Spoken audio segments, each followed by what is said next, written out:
Dore inzira eshatu Satani akoresha yinjira mu buzima bwawe. Ese wigeze wibaza inzira Satani ahora akoresha winjira mu buzima bwawe? Ntaza mu buryo bugaragara, ahubwo aza gahoro gahoro mu buryo butatu bukomeye cyane kandi bushobora gusenya umubano wawe n'Imana. Uburyo bwa mbere, ubwoba no guhangayika. Satani akoresha ubwoba kugira ngo akumvishe ko uri wenyine. Niba uhangayitse, atangira kugutera gutekereza ko Imana yakwibagiwe, ko idashobora kugufasha mu bibazo byawe.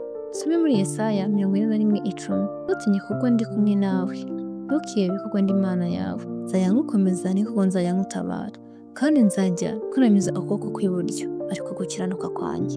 Ukuri ni uko Imana itakwibagirwa na rimwe, ihagaze mu isezerano ryayo ngo nta mbaraga waba ufite. Icya kabiri, ibishukaniro ry'isi. Yohana 2:17. Kandi isi irashira no kwifuza kwayo, ariko ukora ibyo Imana ishaka azahora witeka ryose. Satani ashyira imbere yawe ibishuko, gukunda amafaranga kuruta Imana, kwiruka inyuma y'iby'isi kurusha gukorera ubugingo buhoraho. Ibi byose ni byiza, ariko Satani abikoresha kugira ngo wirengagize ikintu cy'ingenzi, ubusabane bwawe n'Imana. Icya gatatu, kubeshya no gushidikanya ku ijambo ry'Imana.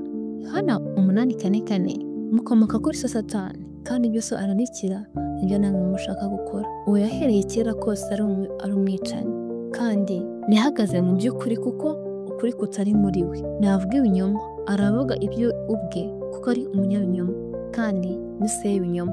Kuva mu ntangiriro, Satani yakoresheje ikinyoma, no muri iki gihe niko akora.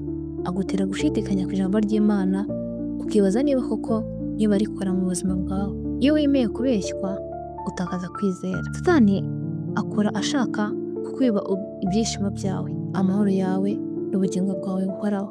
Ariko Yesu aravuga ati, umujura ntazanwa n'ikindi keretse akiba no kwica ndetse no kurimbura.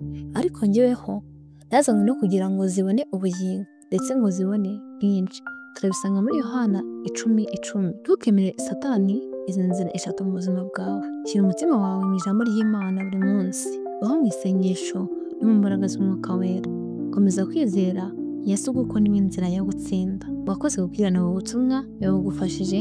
Andika muri comment ijambo amen, kandi usangize n'abo wumva bakeneye ubu butumwa. Murakoze cyane.